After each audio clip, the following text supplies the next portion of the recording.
Assalamualaikum warahmatullahi wabarakatuh. Perkenalkan saya Leswida dari kelompok PGBPLB. Di sini saya izin untuk mempresentasikan terkait acara kelima yaitu membangun aplikasi perangkat bergerak terkait cuaca pada lintas platform atau hybrid apps.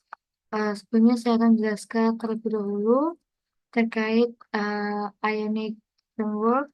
Lalu yang digunakan yaitu di sini ada ArcGIS SDK for JavaScript dan framework Angular. Jadi Ionic Framework merupakan sebuah platform open source yang memudahkan programmer untuk melakukan pengembangan aplikasi perangkat bergerak atau mobile. Dan melalui framework ini, maka pengembang atau programmer mampu membuat sebuah aplikasi yang dapat dijalankan lintas platform atau hybrid apps. Di mana Ionic ini dia disusun menggunakan bahasa pemrograman yang eh, mampu dijalankan pada lintas platform seperti Android dan iOS kalau untuk perangkatnya. Yaitu bahasanya ada HTML, CSS, dan JavaScript tentunya. Nah, pada acara ini, Ionic Framework ini kami integrasikan bersama dengan ArcGIS Maps SDK for JavaScript dan Framework Angular, di mana ArcGIS Maps SDK for JavaScript ini merupakan sebuah API yang disediakan oleh Pustaka ArcGIS agar memudahkan programmer untuk melakukan pengelolaan dan pengembangan terkait peta yang interaktif di dalam Ionic Framework. Selanjutnya, untuk Angular sendiri merupakan sebuah framework yang berguna sebagai bagian dari front-end dengan basis TypeScript yang mendukung penggunaan komponen, fitur, logika, dan tentunya UI atau user interface aplikasi seperti itu. Untuk integrasinya sendiri, kalau untuk bagian Angular itu framework ini dia diintegrasikannya pada saat awal pembuatan project, di mana saat pembuatan project itu kita akan melakukan Ionic Start, lalu selanjutnya eh, sesudah dilakukan Ionic Start itu akan ada pilihan untuk front end-nya. Salah satunya adalah Angular. Maka yang di sini dipilih adalah Angular untuk sebagai front end-nya dengan template-nya blank seperti itu. Lalu untuk integrasi API ArcGIS Maps SDK for JavaScript ini dilakukan pada bagian AngularJSON dan index HTML. Di mana pada AngularJSON ini ditambahkan eh, ininya apa namanya version dari ArcGIS Core-nya di bagian array-nya, lalu di index HTML-nya ditambahkan link untuk aksesnya di bagian script array-nya. Seperti itu. Lalu selanjutnya di sini saya mungkin akan masuk ke bagian ini, bagian petanya langsung ya. Jadi pada project kali ini pengolahannya melanjutkan pengolahan yang kemarin, di mana pengolahan kemarin itu dilakukan geolocation untuk mendapatkan titik dari pengguna, titik langsung dari pengguna. Nah, pada acara ini dilanjutkannya dengan menambahkan overlay berupa informasi cuaca dan penitikan di bagian yang ada cuacanya, yang terdapat informasi cuaca. Di mana pada titik ini saya menitikannya di bagian ya dekat Kanada, dekat Rocky Mountain, sekitar Rocky Mountain di bagian Williams Lake. Nah, di bagian Williams Lake ini dia tertutup oleh apa namanya informasi cuaca. Di mana informasi cuaca ini kita dapatkan dari loading.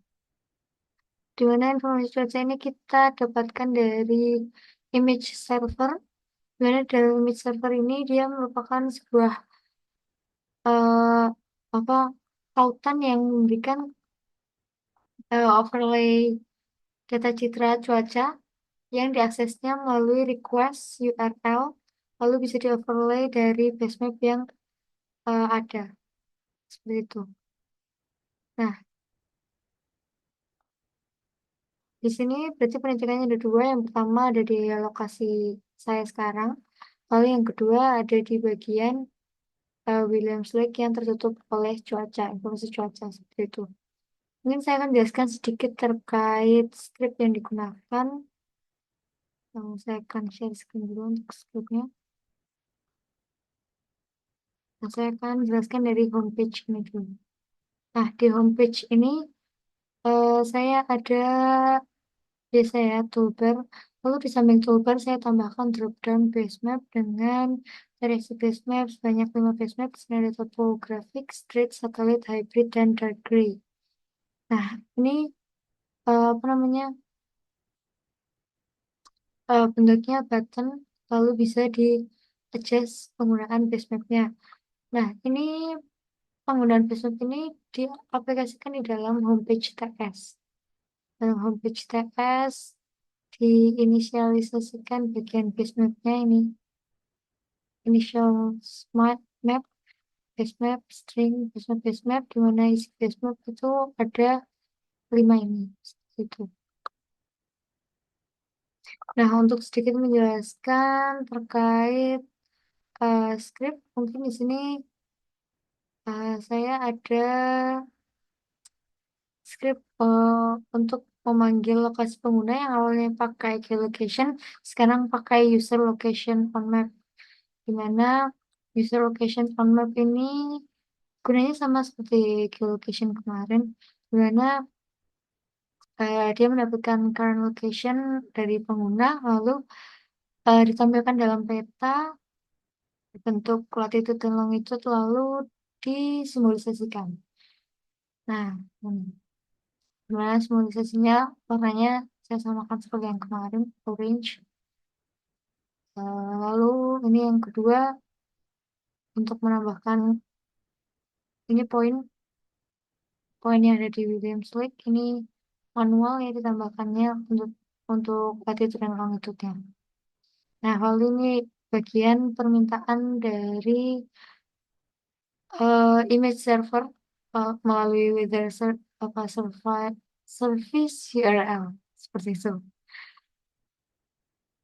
Oke, mungkin saya akan ini demonstrasikan dulu untuk penggunaan dari base map. Ini base map di sebelah kanan, saya ada 5 pilihan untuk ada street.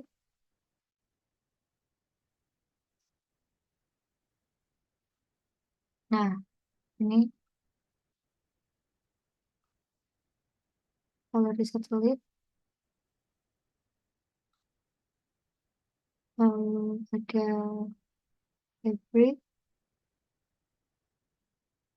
seperti ini. Kalau saya ada gray. Kalau untuk apa namanya tampilan awal ini peta dibuka itu umumnya topografik seperti ini. Jadi sekian penjelasan dari saya, kurang lebihnya mohon maaf. Assalamualaikum warahmatullahi wabarakatuh.